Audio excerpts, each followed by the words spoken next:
Well, hey folks, Fat Guy Flies RC coming to you from the main cave. Alright, so you have decided you want to start model planes, specifically RC remote control model planes. Great choice. It's one of the best hobbies that you can ever possibly get into, and I gotta tell you, it's one of the most rewarding, but be a warning, it's very, very addictive, because it's one of those things that we're practicing the skill to learn to get better is just as much fun as mastering the skill. So the whole thing is fun. All right, so but you decide you want to get into this. All right, well, there's several avenues you can go, but the most basic is you want to see if you have a local club or somewhere where you can fly an RC plane. And if you don't, well, then you're going to have to rely on simulators or watching YouTube videos and watching someone like me to try to teach you how to do it. Regardless, you decide you're going to do this, and let's just say you now have found yourself a field or a lot or a place of public access where you can legally fly a remote control airplane and you're ready to fly. So you need to think about where you're going to fly. If you're going to be flying somewhere that has concrete or a lot of pavement or a runway or a club with a runway, well, then a Ranger like this tricycle gear will be a perfect choice for that. Now, if you're going to fly somewhere that has a very rough, big open field, but it's very rough, and something like with tricycle gear like this may have an issue, then you might want to pick something with bush tires for a beginning plane. And a great choice for that would be this plane here. This is the PA-18 from FMS, and it's got big old strong gear that can handle rough terrain and that type of a discipline. Okay, it's called a bush plane. This is a great beginner plane if you don't have a manicured lawn or a manicured runway or a very short grass or a runway. Then this is a great choice for that. But let's concentrate on the Ranger for right now. Okay, so you've picked yourself up, you've decided you got a Ranger, and it's still a basic airplane. It's 4-channel, and when I say 4-channel, what that means is you have throttle, which controls your propeller, you have ailerons, is another channel, you have rudder, and then you have elevator. That is 4-channel control. Alrighty, you've watched a video, like say the video I put out on how to put this plane together. You got it all together, and you've learned how the control surfaces and everything works. We'll go over that in a minute. And you go up to the plane, you have your transmitter, you've already bound the plane. I've already shown you in other videos, or you've learned how to bind the plane to get your radio to talk to the receiver. This is the transmitter or radio that sends a signal to the receiver in the plane. Transmit, receives, and tells the plane what to do. So these two are bound together. They know each other. They talk to each other. So you're going to go up to your plane, and you've got yourself a LiPo that you charged. A good choice for this plane is a 1300 milliamp up to 2200 milliamp 3S battery, sorry, and that's what this is. 3S means 3 cell. It has 3 large cells, and you can kind of see on the side it's got 1, 2, 3 cells. Okay, I prefer going to the side or behind a plane if possible. This is called an XT60. This is the type of battery connectors. They only fit one way. Put it in the plane. Okay. All right, you heard those first 3 beeps. That was your ESC. Think of your ESC as your throttle, as your in a car. It's carburetor. Think of it as your carburetor. It's what gets the fuel going. Okay, that ESC, those 3 beeps was saying it just armed. It recognizes it's got a 3-cell battery in it, and it's ready to rock and roll. All right, now let's check our control surfaces. Okay. Oh yeah, one thing. Make sure if I would have shown you, establish a throttle cut. Make sure your throttle cut is on, and this is your throttle stick, and your rudder or your prop does not work. I get tongue-tied because if I turn it on, see now it's on.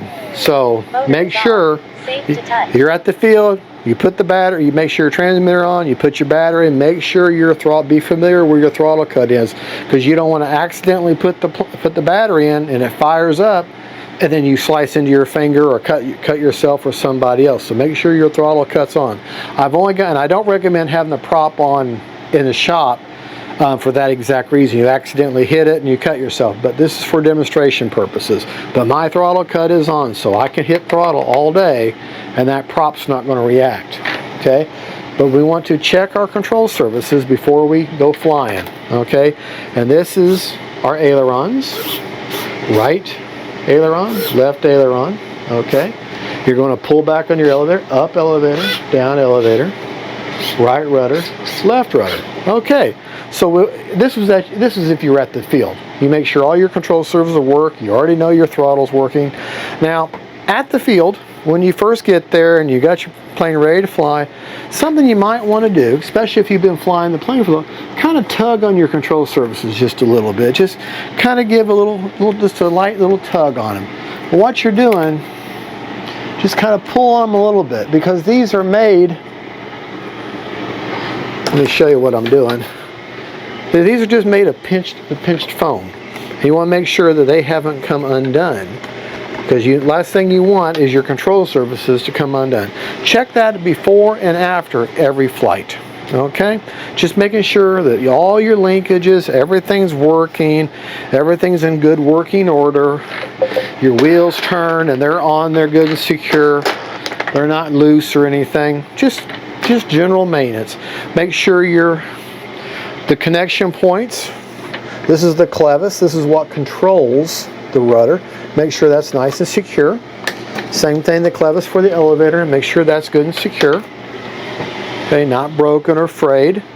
Same thing with your ailerons. Make sure you've got a good, strong connection.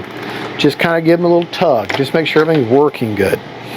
Okay, now like I said, this kind of stuff that we're talking about you would do at the field. Make sure everything's working, and then now you're ready to go out to the field and fly. The other thing you're going to want to check is CG. You saw me put that battery in, and in the manual of whatever plane you got, in this case it's the Ranger, it's going to give you a CG, or center of gravity, and it's going to be measured from whatever the manual says. Typically 80% of the time it's going to be measured from the leading edge or the front of the wing, and this one is 50 to 60 millimeters back from the leading edge of the wing. CG, or center of gravity, is very, very important. I'm going to put my fingers between them two marks, and as you can see, I got my finger on the 60, and that plane is nice and level. Very important. If a plane is not leveled right, and it's going to fly very poorly. And the saying goes that if it's too nose heavy, it'll fly poorly. If it's too tail heavy, it'll fly once. Okay, so err on the side of caution. If it's slightly nose heavy, just slightly nose heavy, that's actually okay. The level is preferred. Tail heavy, not so much. Tail heavy plane like this is going to probably only fly one time. Unless there are, as you get more advanced into it, there's deltas and types of jets that fly a little bit better if they have a more aft CG, or a slightly favoring tail heavy CG, but that's a specific plane and that's a more advanced skill. Alright, but if you're getting in this hobby, this is a perfect example of the type of plane you would want to get. Okay, these, I don't know if you can see on camera, but I got jets and everything here. Okay, here's an example. This is not your first plane. Okay, that should not be your first plane. A jet should never be your first plane unless it's a specific trainer type jet and flies very forgiving. There are some jets that could be your first plane, but honestly, I don't recommend it. I recommend the traditional high wing tractor style. Tractor style means that the plane is pulled by the prop. Okay, and I suggest your first plane being a plane that has gear. The gear on this is tricycle gear. In other words, you have a nose wheel and then your main gear is in the rear. A tail dragger, or the other type of gear, is this plane here, and this is the tail dragger. This is where the mains are in the front, the main gear are up front, and then your tail wheel drags to the rear. Two totally different disciplines, but that's the main dividing point in planes that have gear, is whether they're tail draggers or whether they're nose gear, or have nose gear or tractor type. So, as far as gear goes. So these are the two planes I recommend to start off with. This for short manicured runways or pavement or runway, the other for everything else. All right, you know your way around these, you know your way around the plane, you know your control surfaces are ready to go. You can now go out to the runway and start flying this plane, following instructions, okay? And if you can't get an instructor, if you don't have an instructor, which there's no better substitute, there isn't a good substitute for a trainer. If you got yourself a trainer at a field, that's great. That is awesome. If you don't, then I highly recommend you do a lot of simulators or YouTube videos, watch, and just try and just get into it. And if you don't have these things, understand, you're going to crash. It's going to happen. Okay? There is no RC flying without crashing. It is going to happen. If you run into pilots who say, I never crash my RC plane, there's two things that's going on there. A, they never fly, or B, they're lying. Okay? You're going to crash your plane. But the worst thing you can do, is get discouraged for it. Is get discouraged by that and give up on the hobby. It is a wonderful, rewarding hobby, but it's going to happen. This is why you want to set yourself up for the best possible recipe for success is with a high wing plane that's very forgiving, that's going to give you time to think, all right?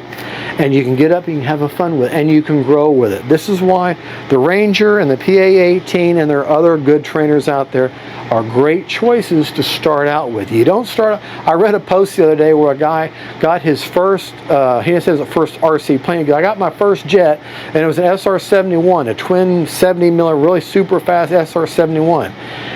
And everyone in the comments are like, no, not a good choice for a first jet. Very poor choice. That's an advanced jet. Okay, same thing with RC, the beginning RC planes. You don't start out with a jet or a warbird. I know you want to.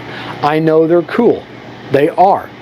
But think of them as goals to work into. You want to start out with something like this, and this is a great choice. All right, and I still, even though I may be a advanced pilot or whatever you want to call me, I still love taking a trainer out to the field and practice my skills and go back to square one and have fun with it. You can, just because you get into this hobby and you start moving on, doesn't mean you don't want to hang on to this. These little trainers can be an absolute blast. All right, well, let's go out to the field and let's get this thing in the air and let's start learning how to fly. See you later. Well, hey folks, Fat Guy Flies RC. All right, as part of your how to learn RC planes, we're going to start out. You've chosen the FMS Ranger 1220. It's an FMS plane. It's one of the best trainers you can pick for a tricycle style gear, and you've found that you have a area that you can fly that has a runway or a concrete driveway or somewhere where we got a big open space and you got a nice solid terrain that you can take off on. All right, which this is perfect for that. So let's take off and let's start in a beginning type series of how to fly and how to learn an RC plane. This is a basic 4-channel plane. You have ailerons, elevator, and rudder, and of course throttle control. All right, we're going to start off with this great starter plane, and I'm going to be showing you what I do with the sticks with a camera on a harness here. So I kind of got this thing around my chest here, and we're going to start filming, and I'm going to start off in their stability mode, which is the same thing as self-leveling. Gyro off, stability mode. All right, and this is what the beginner would start with. All right, we're going to start. All right, watch. If you look at the bottom right of the screen, you're going to see the little transmitter, the picture of the transmitter or the radio. That's what controls the plane. Right aileron, left aileron, up elevator, down elevator, right rudder, left rudder. Motor is live and will cut you. All right. Please be careful. Going to turn the plane around. Now we don't have any wind today. If you look at the screen and watch the plane, and you can also see the bottom right of the screen, you'll see my transmitter. And that correlates to what I'm doing.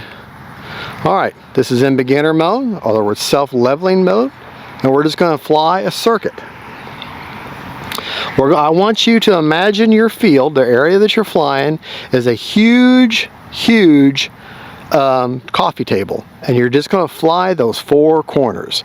The way I want you, how high up is, I want you to imagine 3 school buses stacked end to end straight up, and we're going to go to the very top, and that's each corner of that coffee table, and we're going to just fly around that corner. You're going to give it throttle, pick up some speed, pull up on the elevator, okay,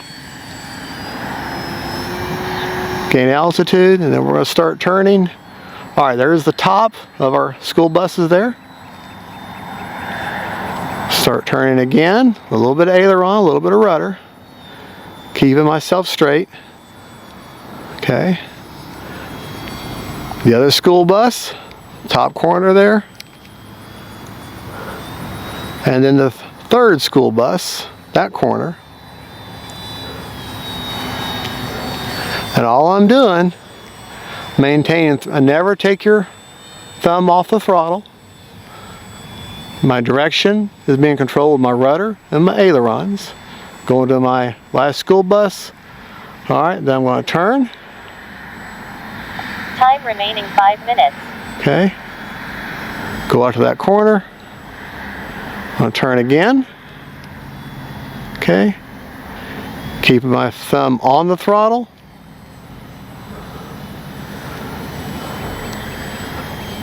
Go to that school bus, and then we're going to go again to this school bus here, and that completes the triangular pattern.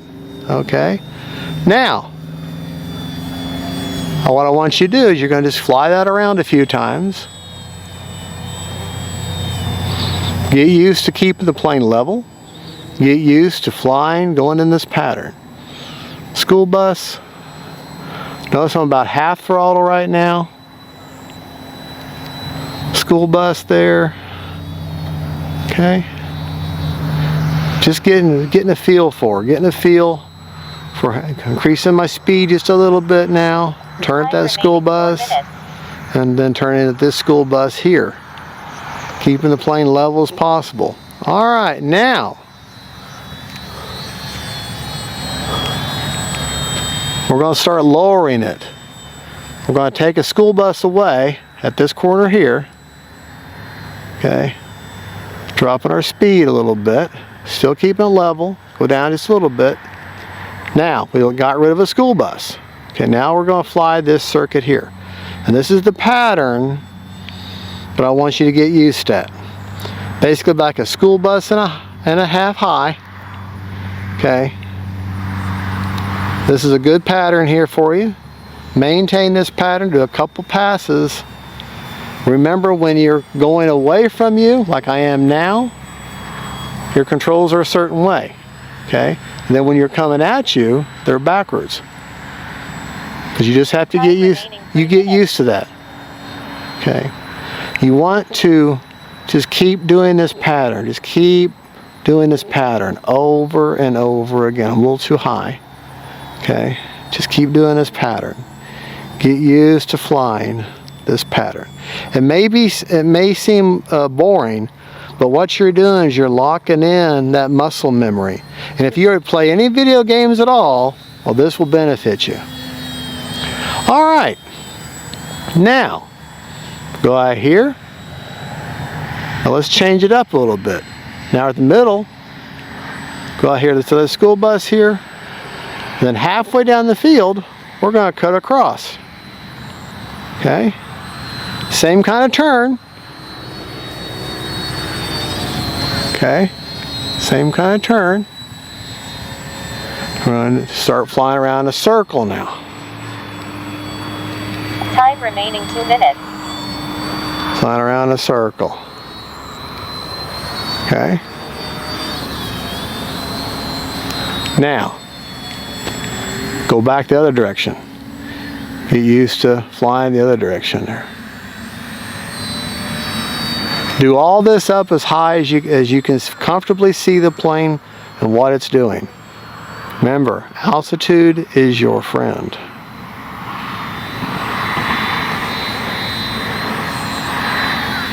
All right, go back the other way.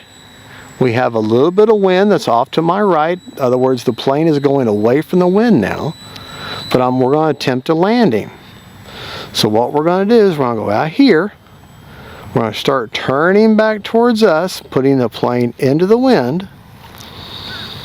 Line up with the runway. Then we're going to start decreasing our throttle. Basically no throttle. Let her float on in. A little bit of throttle now. And then just flare. Flare just a little bit. When I say flare, you're just pulling up the nose a little bit by a little bit of up elevator. All right, let's do this again. Practice. Let's start practicing our takeoffs and our landings. We've taken off once and we've landed once. But let's start doing what the best landing practice is, what you call touch and goes. Get out here in the center line. Okay. Put her into the wind, what little wind we have. And you're going to just apply a little bit of throttle and pick up the elevator. When you get up, you'll be able to tell. When she's wanting to fly, you'll be able to tell. A little bit of power, lift up. Okay.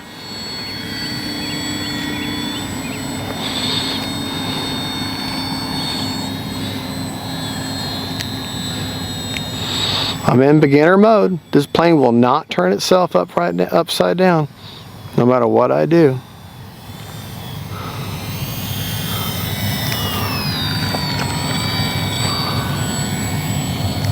A little more power.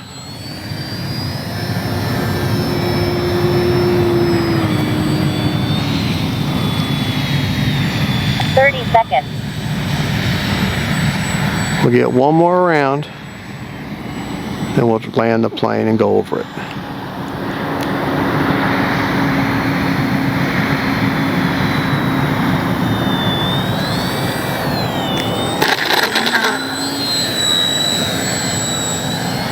I know this may seem boring and not flashy and fun, but it is fun because the more you do, you develop that muscle memory, and the more fun and the more confidence you build with this plane. And what I'm doing right now, touch and goes, is just absolutely perfect. Perfect for learning your landing, which is your #1 skill. Alrighty. Let's get turned around here.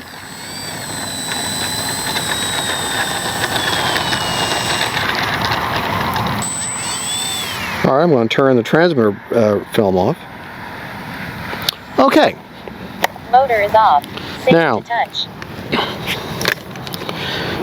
We'll go over all. I would have gone over this in the man cave about throttle cut and how to approach the plane and you know, how to start the plane and everything. But let's go over the rates now. Now that you're done flying, make sure your motor's off. You would have had a throttle cut.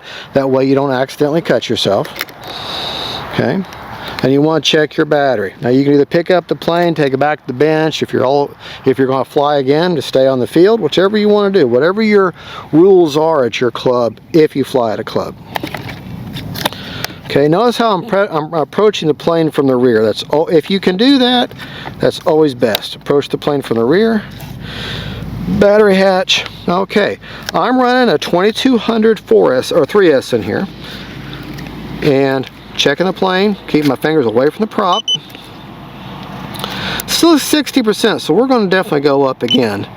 3.9. All right, still got 60%. That's where I've got the plane, or where I've got the battery. We're going to go up a little bit more, do a little bit more of this